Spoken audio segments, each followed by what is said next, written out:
Okay. Oh, I didn't know these were on here. These are some of the Miami pictures.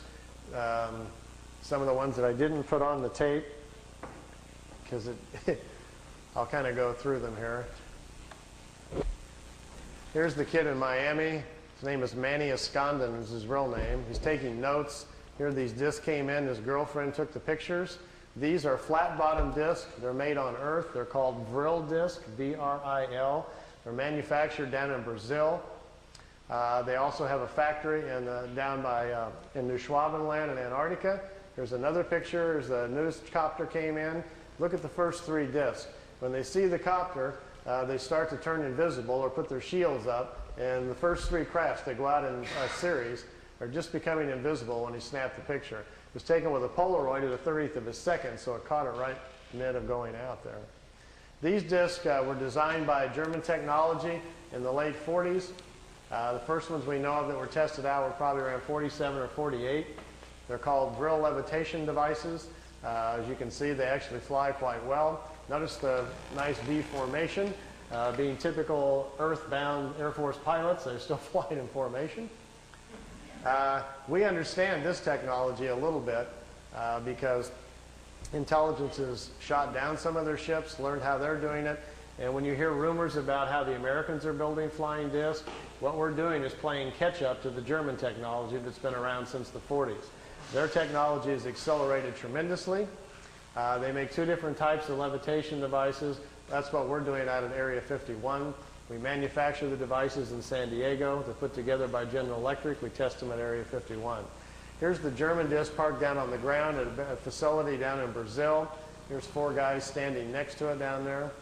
There's a whole row of them. You couldn't count how many were down there. He had his Polaroid with him and grabbed a few short shots here. Over here's two guys here and a craft coming in. You can see the two guys standing here. And down here at the bottom, which I know isn't clear, is one of these old bell-shaped crafts. Many of you are probably not familiar, but there was a fellow named George Adamski back in 1962 who claimed to be having contacts with people from Venus. This was the craft he was taking pictures of. George's contacts were real, but he wasn't having contacts with anybody from Venus. The blonde-haired ladies that were inside the craft were actually from Brazil. That's where the crafts were flying out of. They've been making them down there since about 1947. They find it very convenient if they make contact or land somewhere to tell people they're extraterrestrials, and we're very open to it. If they tell them, hi, we're part of a German intelligence group from Brazil, people would freak out. I got my camcorder and I've got my micro lens on here getting as close as I can to this picture.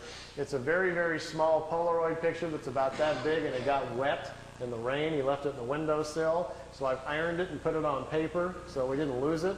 And I'm copying it with my macro. Here's the whole picture. Over here is one of the old bell-shaped discs. Here's one in the air. Notice the platforms they're sitting on. There's a guy standing here. There's a guy over here just coming out of this disc. I'm trying to get real close to the bottom of it here so we can see what they're like. This is an area, if you look on a map, I've got a little videotape over there if you're interested in learning more about this information, called Space Cities. I've narrowed it down to about within a 200-mile range where this facility is at and what they're doing down there. Here's the guy standing there. The discs sit down on the platforms. Remember earlier I was telling you about how the condensers charge out the bottom? They have to charge the field up. If you get too close to the Earth, the charge dissipates because it's grounded. These metal platforms, they sit them down on the platforms, then they can keep the ship charged up. And if they need to take back off right away, they can. They don't have to wait for the ship to charge back up. The platforms charge them up for them, so they can lift right back off. If they would set it down without the platform on the tripod legs, they got to go through the process again of charging the capacitors up, which takes 3 to 4 minutes. So if they're in a hurry to get away, they're in big trouble. These old bell-shaped discs actually have 3 Mercedes-Benz truck engines in them, driving the magnetic field. This was their first design that they made. This was the first ones that the Germans built.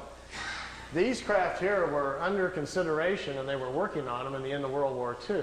When you hear about Hitler's secret weapon at the World War II, if you go back and look at the newspapers, That's what he was talking about. They were in hopes they would get these things up and working, and they would still have a chance then to win the war.